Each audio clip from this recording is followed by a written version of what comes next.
This is Ulnaby Hall Farm in County Durham, and we've been invited here to explore the village that surrounds it, or rather mysteriously doesn't. Because at some point in time, Ulnaby village was deserted and almost completely vanished. Almost because this field contains the remains of the village. In fact, it's an absolute maze of mounds. Look at this photo. You can see homes, gardens, streets, absolutely acres of archaeology to dig. So will this field give us a window into the world of the medieval peasant? The life that you or I would have lived in the Middle Ages? Well, that's our challenge. To tell the story not just of one house or a chapel or the manor, but of the whole village.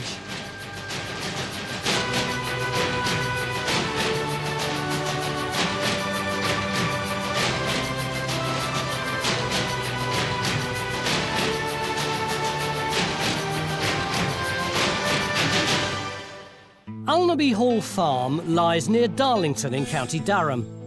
Today, its 17th century farmhouse is surrounded by fields of grazing cattle and freezing archaeologists. But it's what lies beneath those fields that's got Mick champing at the bit. I don't think I've ever seen a field with so many lumps in it. It's absolutely fantastic, isn't it? I cut my teeth on sites like this. It's so well preserved. There is one thing that worries me, though. This is a big field. We've got 3 days. It's a whole village. How do we know what to target? Well, we can pick certain bits of it that I think that'll answer certain questions, like, you know, what's the origin of the village? When did it first start here? What did it look like when it was flourishing? And, of course, why did it disappear? You should be able to learn all of that. Stuart, I think we're going to need you to start us off. It's great, isn't it, this site? Earthworks at last. Oh, I knew he'd like that. Well, we're really lucky on this site because last year English Heritage undertook a really detailed, carefully measured survey of all the lumps and bumps on this site. Can you tell what this stuff is, though? Because to me, it just looks like a bloke's face who needs a shave. You'll see in all these lumps and bumps, you can see patterns of things starting to emerge. You can see straight lines down there. You can see regular divisions of things. These are patterns that we can recognise. So as far as you're concerned, we don't really need to bother to dig it at all, do we? I mean, realistically, the one thing we don't have is date. Yeah. Is this all going to be about foundations? I want to know about the people. Well, there will be foundations because we can see the outlines of buildings, but we know out at the back of the houses we're going to get rubbish pits and dung heaps and stuff where we get pottery, animal bone, food remains, and that's what will tell us about the daily life of the villagers. Unusually for Time Team, we seem to know a lot about the site before we've even started digging. To Mick and Stuart's expert eyes, these lumps are clearly the remains of collapsed walls and reveal a road, a village green and individual house plots. But what we don't have are any dates for the village, or indeed any evidence of the people who lived in it. So we're starting with 2 house plots Stuart's identified on the edge of the green and geophysics them to see if we can pick up any rubbish pits or other signs of occupation. And it doesn't take long before John thinks he's identified a house. But that black, you say, is a building? Yes, but not a stone building, I don't think. There's no indication of clear wall lines as such. I think you may be looking at sort of mud walls or something of that sort of order. But you see, the value of these geophysics, they may not show very much, but if we are dealing with mud walls and clay walls, at least it gives us an indication of what we're going to be looking for. It's going to be a lot more difficult to find than stone walls, but I find this very, very valuable information. I'm sure you'll manage.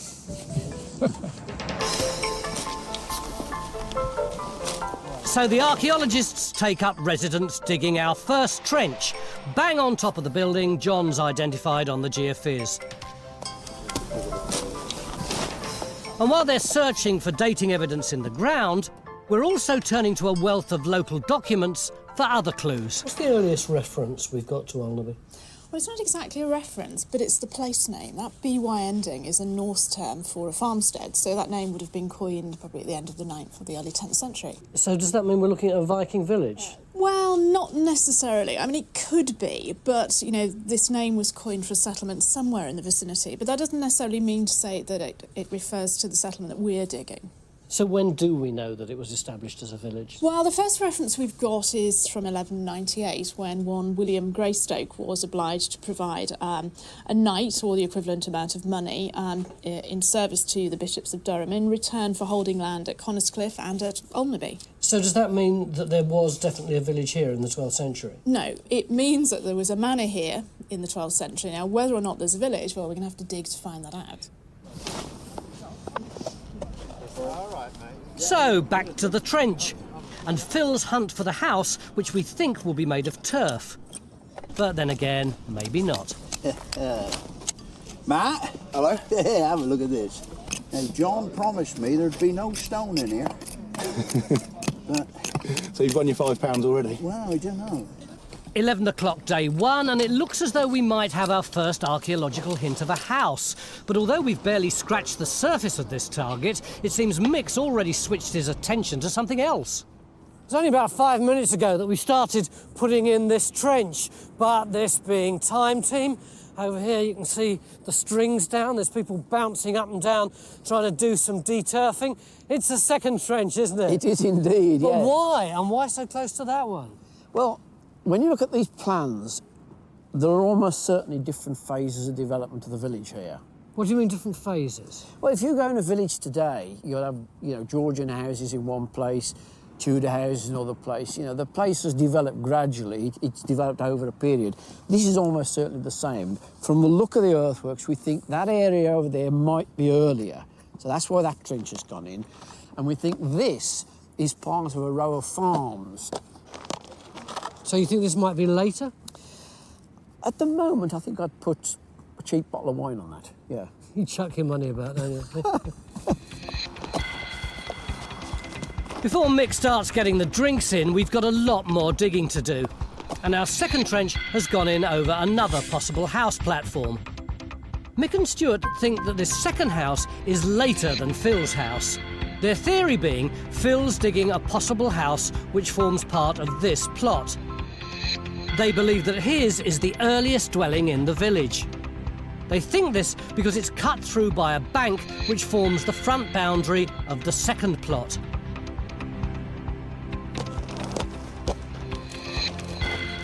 They're incredibly confident about their interpretation of these lumps and bumps. Personally, I'd err on the side of caution until we get some dates, but Mick's in a pretty persuasive mood. It's so regular and loud, I think it must be planned. So who would have planned it? Well, probably the lord of the manor at the time. So would there have been a model, some kind of template they'd have worked from? Well, if I draw you a little sketch, look. If you take that earthwork plan, we've got a big rectangular open space in the middle, which is the village green. That is the space between a couple of rows of plots, which are where the medieval farmers had their farmsteads. Each of those would have had a farmhouse on it. I've only drawn one building on because at the time that a village like this was occupied, everything took place in one building. So you go through the door, and if you're human, you turn left. If you're not, you turn right into the cattle end. Yeah. I mean, that combined with their diet must mean that it was an extremely smelly place to live in.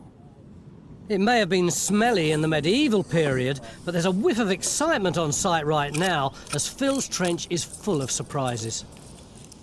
God, that looks good, Phil. You got lots of stuff there. But don't be misled. Go on. Those are not stones. Oh, go on. No, they're not. Who's told you that? Well, John did. He said, right. whatever you do, when you dig here, you will not find stones. This should be the acid test. Now, you know what a stone sounds like. I think so, yeah. Now, Yeah. that's not a stone, is it? That's soft archaeology, Phil. Is that right? That's what Stuart said. Everything was going to be totally clay-like and earthen. Now, do you really want to know what's there? Yes. Well, there looks like a stone wall there. Really? Yes. Are you listening, John? So not exactly what Stuart predicted from the earthworks survey. But I've got to admit it looks like we might have our first hint of a house on this site. Over in Trench 2, it seems that the archaeology is equally well preserved, and we're also beginning to find walls. but we're going to need more than a few stones to reveal Ulnaby's story and the lives of its peasants. All the archaeologists are talking about are foundations and building platforms, but there's no sign of any villagers. Are you having the same problem with the documents? Well, yeah, I mean, most of the documents refer to the Lord and his properties, but this one's a little bit more interesting. This is a will from 1320 of Marmaduke Fitzjohn. He lists the produce that's owed by the peasants to the Lord, and this includes wheat and oats and barley, and they also have to provide tables and chests and pails and so on and so forth. So it gives us an insight into what the peasants would be doing during their daily lives and how to render to the Lord. By picking out snippets of information from our documents, we're beginning to glimpse the agricultural lifestyle of our medieval peasants. But we really need solid evidence in the ground to tell the story of Ulnaby and its villagers. And having left the archaeologists alone in the cold for 1 minute, they've begun to open a third trench. Yet another trench. We've gone trench crazy today. Is this your doing? Might have something to do with it, yes. Why? Why are we putting a trench in here? Well, you see these regular divisions of things along here. They have a certain space element to them, like with a house and a garden around it, effectively. And what's interesting here is that one of these regular divisions appears to be subdivided. And what we've got is a building right on the end of it. So is this one of the last cottages in this medieval village? So that's what we want to examine here. John, geophys is a bit redundant this time, isn't No, it? it's not.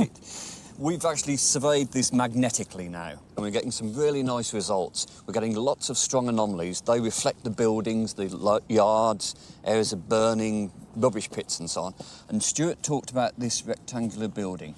It's difficult to see on this plot because I've only just produced it, but look, there's very strong anomalies there, and they're right at this end of the building. It's just possible we've either got a large pit there or maybe a fireplace.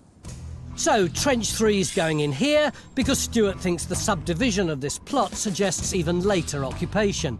The archaeologists now hope that Trench 1 should give us the beginning of the village, Trench 2 the middle, and Trench 3 its end.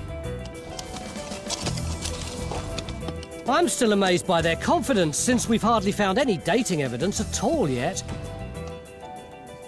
In Trench 2, we've added a floor surface to the wall bridge exposed, but at the moment the finds are a bit thin on the ground. We have got 2 little pieces here with the very shiny brown glaze, which are definitely, 18th century or later. Quite typical of what you'd find in the topsoil kicking around the site. Mixed up, yeah. Over in Trench 1, Phil might have saved the day with a curious object he thinks belonged to one of our villagers. It's a piece of work bone. You see, along here, you can see this edge here is really, really sharp. It's a snapped edge. Yeah. But if you look at this, you can see that both sides are actually tapering up. It's sort of like an arch shape. And when you look around here, you can see all these edges here are totally smoothed off. So that is a deliberate shaping of that piece of bone. But looking at it, I can't help but feeling sort of you want to sort of like taper a little handle, like a little spoon. But unquestionably, this is the sort of, to me, everyday item I think everybody would have had. So at last, a real possession from a real medieval peasant. But before we get too excited, Stuart now thinks there's much more to this site than we first thought, and this trackway is the key. This is clearly an old road, this hollow road we're walking down, isn't it? It is, I mean, as you can see, this is clearly a well-developed hollow way. It's been used over a long period of time. Yeah. It sort of heads towards that ploughed field over there. Yeah. And it's not a cul-de-sac, clear this depth of roadway. And it's just possible we have properties coming along this roadway and disappeared into that field. So, nearly the end of day 1, and our site might just have doubled in size. If that road continued into the next field, it's likely the village did as well. But we'll have to worry about that tomorrow. And apart from geophysics the area, we're keeping focused on the lumps and bumps in this field. In our newly opened Trench 3, we're already starting to uncover some fairly solid stonework, but it's too soon to tell whether it forms some part of a building. But in Trench 2, it looks like Bridges' house is shaping up nicely. That's a nice looking wall. You might think so, Tony. But actually what I think you're looking at is something like a revetment. Why would you put up a revetment here? Well, revetment would be used to protect the building that I'm standing in here. And you've got a fairly flimsy building made of timber here. You may want to keep it safe if this is particularly damp, so let's make a nice, strong superstructure and keep your house safe. But you're assuming that there is a property here? Well, definitely. I'm sure there's a property here, because if you look behind me, just down here you can see these big stones. Cool, they're great. Yeah, I mean, it looks like flag flooring inside. Any finds? Yeah, there is. There's a really nice piece of 13th century pottery. It's a rim and it's from a large jar. Really, really nice diagnostic piece. So, in the last hour of the day, we've got some real archaeology that dates the village back to the 1200s. It's been a really busy day. We've put in 3 trenches. As you can see, we're just getting down on top of the medieval village. But of course, we don't know how it all links together yet. And there's no reason to assume that the village stops at that fence line. So tomorrow, we're going to go down this little road, what's known as the Hollow Way, to see what's on the other side. Join a thriving worldwide community of Time Team fans on Patreon. Our new target is to reach 15,000 worldwide supporters on Patreon by the end of 2025. This will enable us to continue expanding the Time Team world with more digs and greater access than ever before.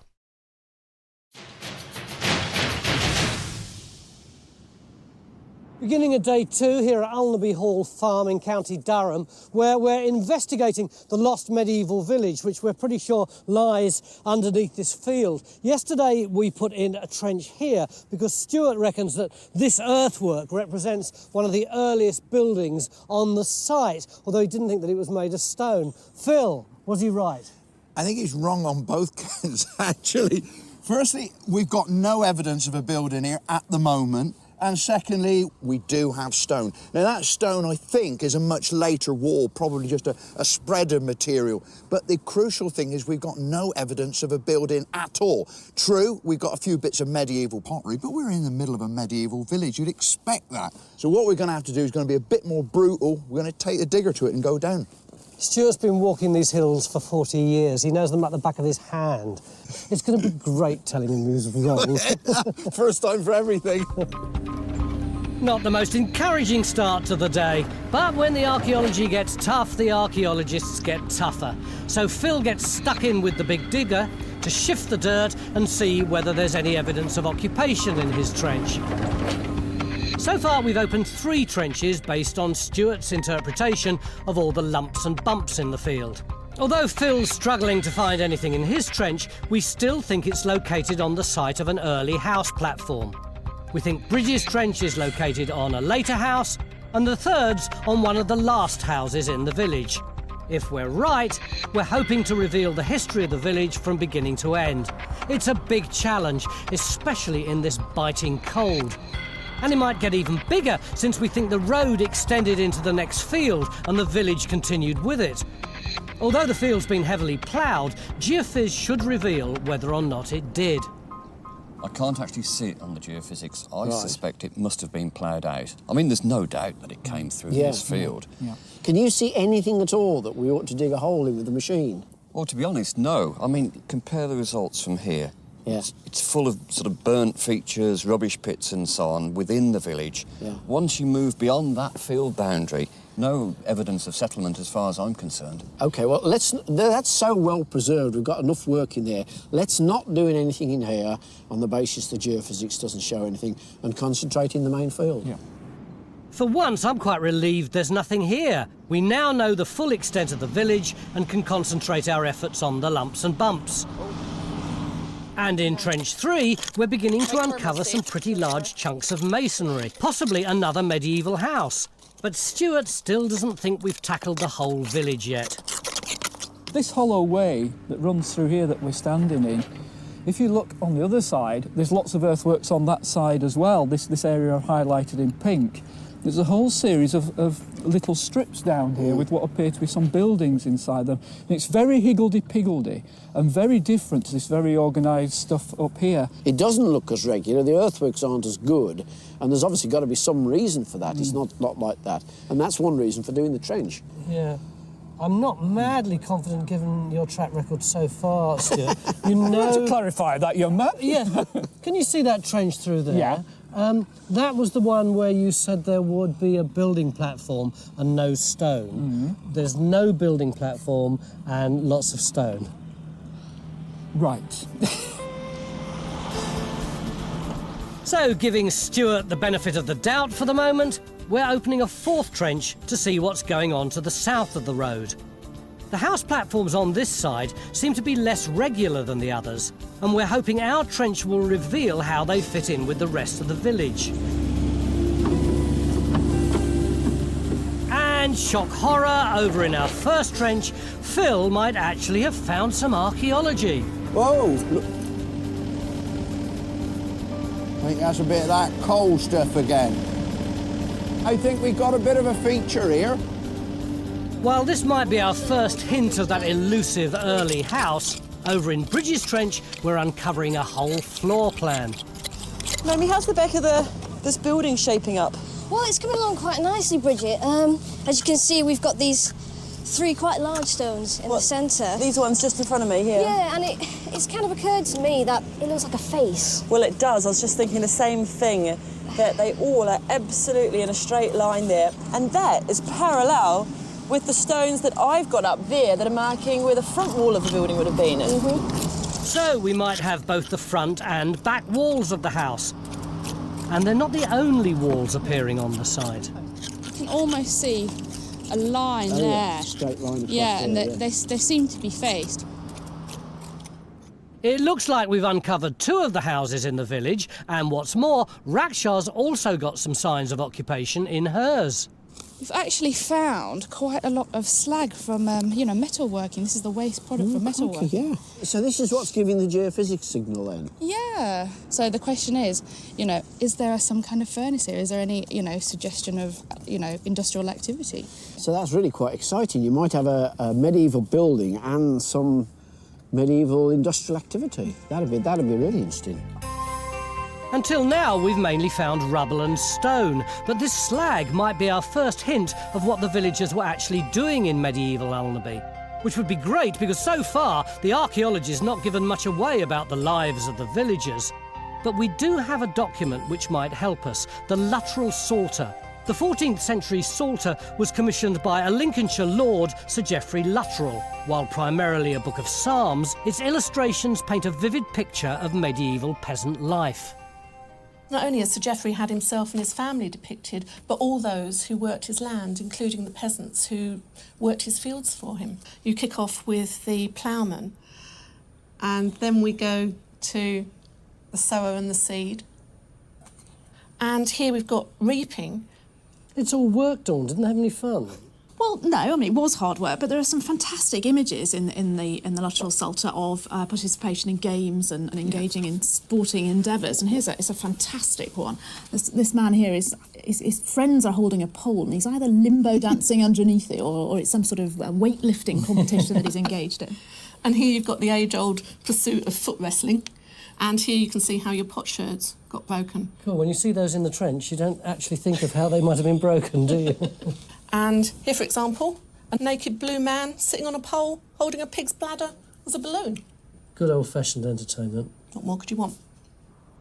Back at the site, Phil could do with some entertainment because he's dug himself into a cold, dark hole. Once we get back here, there's absolutely nothing in the way of archaeology. There's no pot, there's no bone, there's absolutely nothing. Phil's feature seems to have mysteriously disappeared. It's equally bleak in our fourth trench, where Matt's uncovered something, but not what we expected.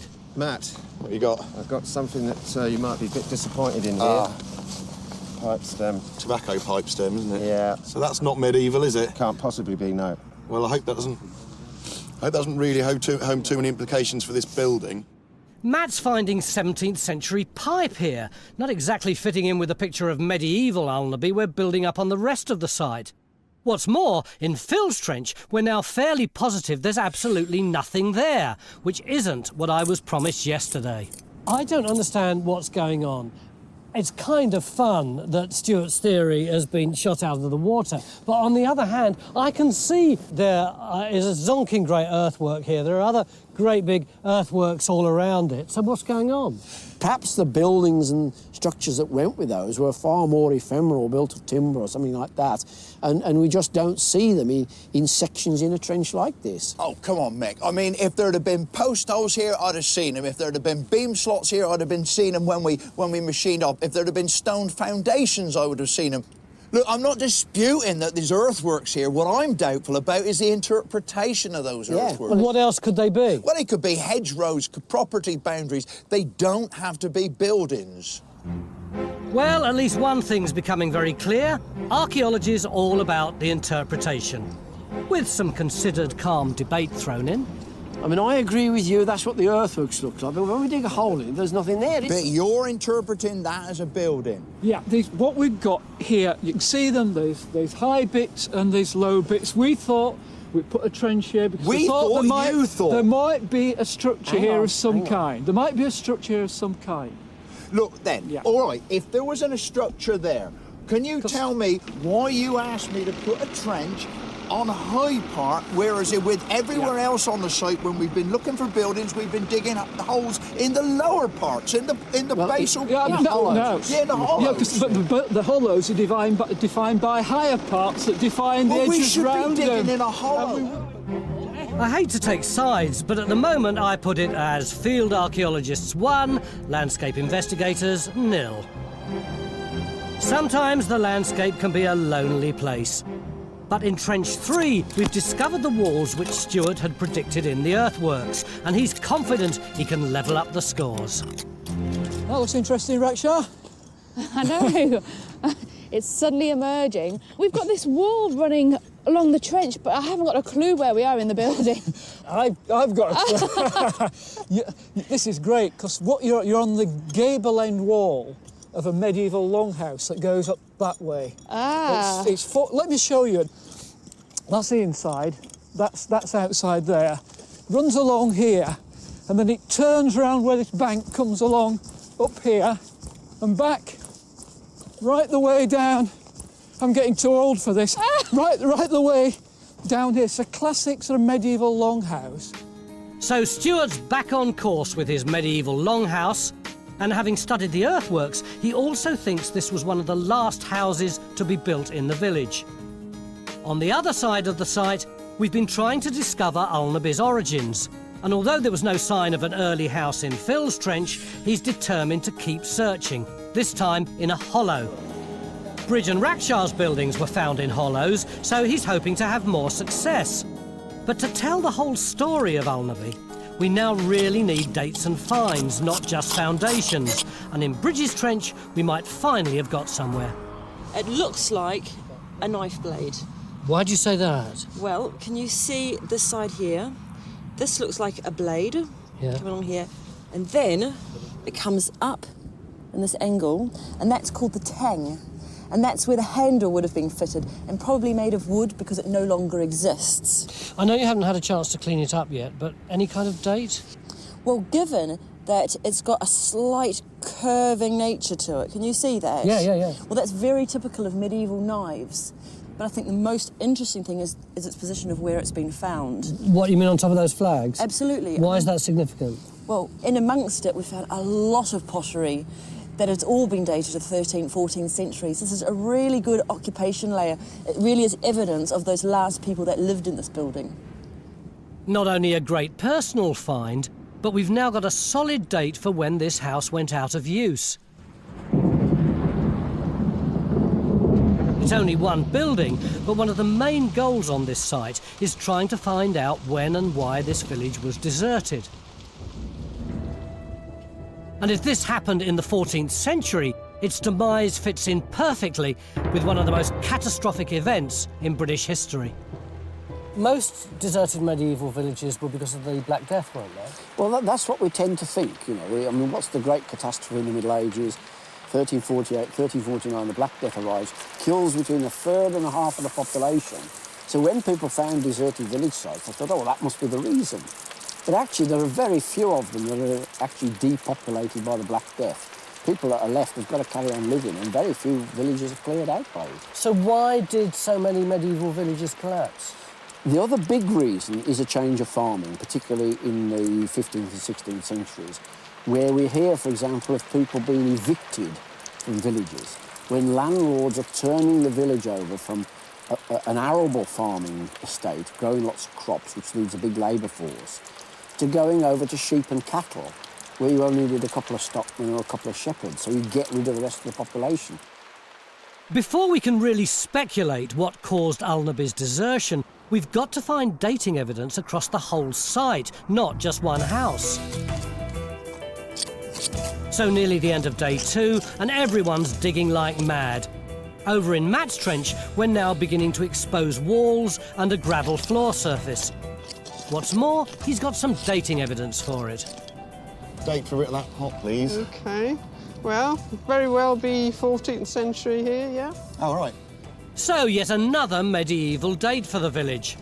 And over in Phil's second trench, even he might have some archaeology. How you getting on, Phil? Oh, this is a lot more promising than that first trench you had me in. I mean, we've got all these stone here, look. This far more looks like building material to me. There's that sort of chalky, mortar-y stuff. We've got fines coming up. This is a lot more promising. With real archaeology in sight, Phil's a happy man again. But as the archaeology takes a turn for the better, the weather's taken a turn for the worse. As all the trenches become mud baths, it's time to call it a day. Tough old day today. Did we achieve much? Oh, my goodness, of course we did. I mean, we're now into buildings in various parts of the village. We got walls, we got floors. We're actually getting some dating evidence. That's the crucial thing. What about in your trench? Well, yeah, I didn't have a very good start with my first trench. That was a bit of a red herring. But now, in this new one, there's some really good, solid archaeology, and I'm sure that's going to come up with some great answers, too. And tomorrow we're going to be trying to get the very earliest origins of the village, aren't we? But in the meantime, what could be nicer of an evening than going down the tavern and indulging in a bit of medieval foot wrestling? So, seconds out, round 1.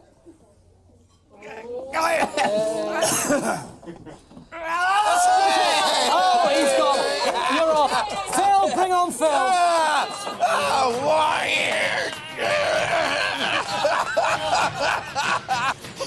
Help.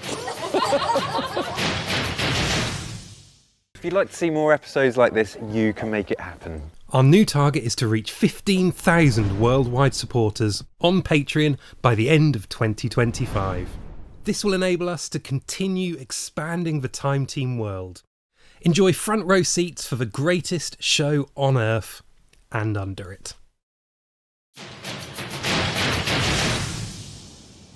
Welcome back to County Durham. It's day 3 in our quest for the lost medieval village of Ulnaby, and yesterday was a really frustrating day. It was tantalising, the weather was absolutely dreadful, but although we may not yet have found the origins of the village, in this trench here, it looks like we may be finding the middle and the end of our story. What is it that we've got, Matt? Well, down that end of the trench, you can see we've got the edge of the hollow way, the stony track there. That's quite late. We had a bit of tobacco pipe off there, so 17th century onwards. As we go up towards the front wall of the building, it's the same story. Tobacco pipe everywhere. Modern glass as well, so 18th century onwards, 17th century. And then as you go into the house, the gravel floor, even more tobacco pipe. They're obviously smoking loads. However, underneath that gravel surface, that's where we're getting the earlier pottery. We're getting green glazed pottery, so 13th, 14th century, and it's the same out the back as well, over the back wall, a couple of bits of green glazed pottery. Apart from the fact that they were smoking like kippers, we don't seem to know very much about what the people who lived here were doing. Well, that's where I'm pinning my hopes out the back of the house, because out there we had this early pottery, and, you know, they would have cleaned out their houses, chucked all the rubbish out the back. Hopefully when we get down in there we might find rubbish pits and middens and stuff, which will tell us a bit more about what they were actually doing. Finally, we're not only getting individual dates for the village, we're starting to chart its development.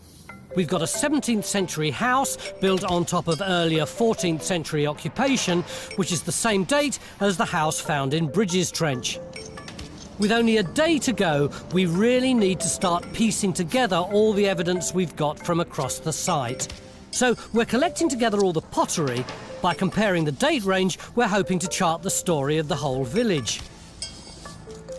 But there's still a load to do, since we haven't reached the bottom of the trenches yet. Yesterday, Phil opened a second trench, hoping to find evidence of the village's origins, after his first trench proved so disastrous. We've now found a cobbled surface, but we think it's just a cattle yard. So Stuart's dragged a reluctant Phil back to his first trench, where he's convinced he can actually see a post hole. As far as he's concerned, solid evidence of an early house. What is all this stuff if it isn't something somebody stuck in the ground along the edge of an earthwork platform within a plot? I'll tell you what, if you had a big stone like that and you hooked it out with a plough and it filled up with dirty soil, you'd get exactly something like that. Well, I think it's too much of a coincidence. On the edge of this platform, on this platform, and you've got evidence of timber structures in the ground. I'm not We haven't got timber structures. You might have one post hole. Despite his protests, I can tell Phil's intrigued, and he's decided to extend the trench to see if there are any further post holes running along the bank. And almost immediately, he's into archaeology. Bone, well preserved. We've been finding animal bones among the medieval pottery all over the site, and they're revealing quite a lot about our medieval peasants. We can tell that they were butchering, eating and cooking these animals. For example, this bone here is quite dark, black, and we can tell that's been burnt. And another really nice piece is part of a cattle vertebrae, and we can see a nice clean butchery mark here, so you can imagine a knife just going straight through it. Are these the kind of animals you'd have expected us to find? Yeah, pretty much. If we think about Sir Geoffrey Luttrell and his Salter, we know from his estate in Yorkshire that when it was surveyed, they had, for example, 10 horses, 13 oxen for pulling ploughs, etc., 8 cattle and 3 sheep, and that they owed the Lord 64 chickens worth a penny each at Christmas. The animal bones and the Luttrell Salter paint a vivid picture of the agricultural lives of our 14th century peasants. And despite this being a modern farm, we've also got evidence of medieval ploughing perfectly preserved in rows of ridge and furrow in the surrounding fields. Mick's keen to experience how they work these fields, and he's called in experimental archaeologists to find out. Wow, look at this then, Ian. You haven't seen this in one of your fields. No, not for a long time. That's brilliant, that is. Well, this is as close a representation as we could have actually got to the plough that was illustrated in the Luttrell Psalter. So it's a replica of a 14th century medieval plough. That's right. Fantastic. It's very, very similar to a modern plough. Works very much in the same sort of way. We've got the vertical cutting blade, the coulter. Yeah. And behind it, we've got the share, and that cuts on the horizontal. So that's cutting that way, and that's cutting that way. That's right. Right. And that pushes the soil, cuts the soil, and as the plough comes forward, this component, the mullboard, turns the earth over to form the ridge against the furrow. So do you think these things could have created the ridge and furrow, these plough ridges that we see in the fields then? I think it's quite possible they could have done. It's the continual use of the same pattern of land, ploughed and ploughed and ploughed again, following the same furrows along and creating those ridges. OK, ready when you are, Pete. Right, together, lads. If you'd like to learn more about the lives of medieval peasants, log on to the Time Team website. As we attempt to understand more about medieval ploughing and put our replica medieval plough to the test, it's now middle of day 3, and the site's become a hive of activity. Over in Bridges Trench, she's found a coin. It's in great condition. Oh, wow, it is, isn't it? I can't read the date, but if you look at it, you can actually see around the outside of it, you can see some lettering coming up. Oh, yeah, yes, can. It actually dates from the reign of Edward I in the 14th century and fits in perfectly with the 14th century pottery and knife that Bridge found earlier. Matt's perseverance has also paid off, and he's uncovered a medieval quernstone reused in his 17th century wall. Right, so there should be a kind of slightly concave, smooth surface in it. On the underside, that's right. That's pretty good. This would have been used to grind the cereal which the villagers harvested. But while individual finds are great, they only give us tiny snapshots of the village. But having collected together all the pottery from across the site, we now think we can build up a complete story. Bridge, what strikes me is the enormous amount of green stuff we've got here. Well, there is a huge amount of lead-glazed ware here, fairly local pottery. The important thing is, and it's been found in all the trenches to date, and it's dated to about the late 13th, 14th century. It really seems as though this community was here at its zenith in that time. Yeah, because we've got 13th and 14th here, all along here, all down here, here. It's the vast majority of the pottery we've found, isn't it? That's it. I mean, in Matt's trench and Raksha's trench and my trench, that's what is coming out. That's what the houses seem to be dated to. But in Raksha's trench, we've got much more modern stuff, the post-medieval. That's right. It does seem that in about, the 16th, 17th century, there's a redevelopment of the community here. So we can now date all the houses in our trenches back to the 14th century, placing the village smack bang in the medieval period. But we've been calling this a deserted medieval village, and so it should end in the medieval period, before the end of the 15th century. But our finds suggest it continued for at least another 300 years, and what's more, the documents seem to confirm this later occupation. In the middle of the 14th century, Ulnaby came into the hands of the Neville family. Now, they're a leading landowning family in this part of the country, and they've got many manors and castles spread across the north. And they held on to Ulnaby until 1570, when Ulnaby was confiscated from the head of the family, Charles, Earl of Westmoreland, for his role in the failed rising of the north on behalf of Mary Queen of Scots against Queen Elizabeth. Various of the villagers were involved in that rising, and I've got a document from 1570 which lists the villagers who were pardoned for their participation in that rising. Do we have any names? Absolutely. We've got people like John Eyre, Roland Cotney, John Byrne, William Douthwaite, various members of the Worthy family. What date is this again? This is 1570. And the other thing, of course, that's interesting about it is it means there are quite a few people living here in 1570. So this is not a deserted medieval village. So if Ulnaby didn't end in the medieval period, when and why did the village disappear? The Black Death could have decimated the village in the 14th century, but it certainly didn't kill it off. And the villagers obviously weren't evicted in the 15th century. While the archaeologists ponder this conundrum, at least our ploughing experiment has produced some positive results. Whoa there. Yeah, that looks better, Neil. You made some improvements, have you? We've made a few adjustments, Mick. Yeah, well, I could see it was just gliding through really smooth there. But we have encountered other problems with Right. it. The mullboard on the side. Yeah. What's been happening is that the soil has been hitting this central part here. Right. And it's been moving over to both sides around the plough. Right. Whereas what we want is for it to all kick up onto the right-hand side off the mullboard. So if we can move that a bit further forward, that might just do that.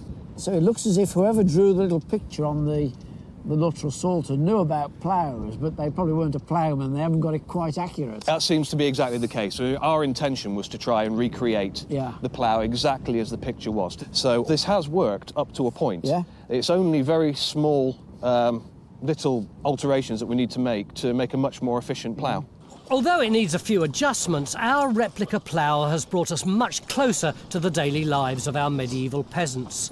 And it seems to be quite a cold, miserable existence, probably one our archaeologists can identify with. And the coldest, loneliest trench has to be Phil's, where hours of digging has revealed virtually nothing. Still scratching away there, Phil? Yeah, no more post holes, Stuart. What's this then, Phil? Coming this line of stones down here on that alignment? Well, yeah, that is a line of stones. I don't know what they are. Well, it's interesting, so it's following the line again of this earthwork bank behind. Yeah, but this extension was put in to chase this line of post holes, which you told me were there. But I can assure you, there are no more post holes here. You haven't got to the end of your trench yet, and this is on the same alignment. The post hole up there is that side of it, isn't it? So this might be part of something coming this way. Keep scratching. Yeah, but I keep scratching. You keep changing your mind. This must be one of the most frustrating trenches we've ever had on Time Team. First a feature, then no feature. We get fines and then nothing. But even without a date or any archaeology in the ground, Stuart's sticking to his guns, convinced that these lumps and bumps are the remains of a house plot, and that somewhere within it is one of the earliest buildings in the village. While we've run out of time to test this theory, we've had far more success in Bridges Trench, and we've positively dated a 14th century building. Will you show me your house? I will do. We're now going into the backyard. See those stones there? We've been assuming that that's the wall of the back wall of the house, but it seems that it's actually a post pad. So you've had great big posts coming up either side of the entrance. I love these flagstones. They're beautiful, aren't they? Yeah. And they're generally positioned in the centre of the house. So this is where you would have performed your essential domestic duties, where you would have had your hearth and things like that. And over here? Well, you can see the end of the flagstones, and this is where we would have had a timber wall coming up here. This is the back wall. That's the back wall. Yeah. And on this side of it, you've still got that revetment wall acting as a boundary or an endpoint to your property. These foundations were once part of a 30-foot wooden longhouse, which would have been covered with a thatched roof. It wasn't the last house to be built or lived in Ulnaby, because in both Matt and Rackshaw's trenches, we've found evidence of people living here right up to the 17th century. And what's more, Rackshaw's discovered not one, but 2 houses. The wall seems to be sitting on top of this yellow clay layer. Down in the corner there? Yeah, it's actually running underneath this wall. Now, anything on the other side of that wall should be the exterior, right? But it all seems to be the same layer.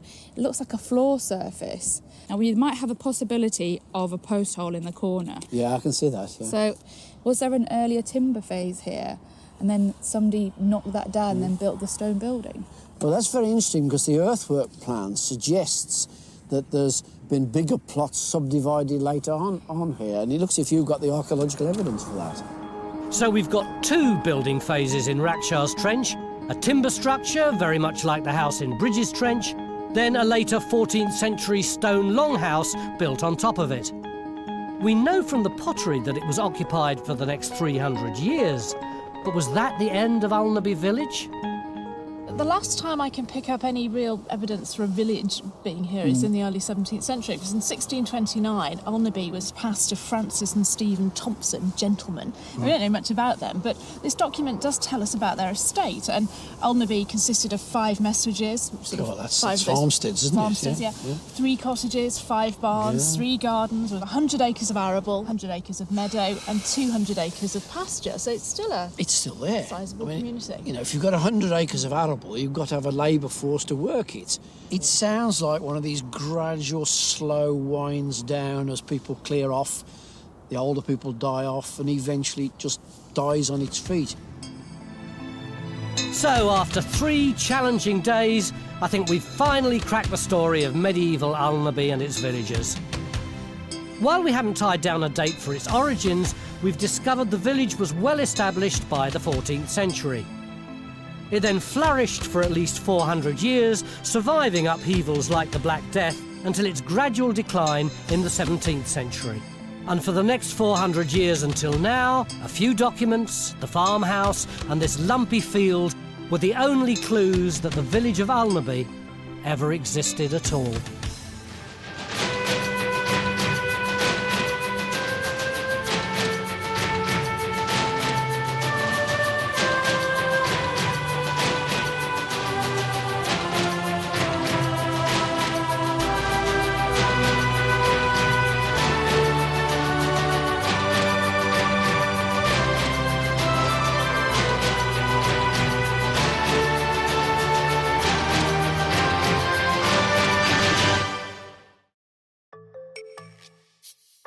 Join Time Team on Patreon to access exclusive 3D models, masterclasses, and behind-the-scenes insights.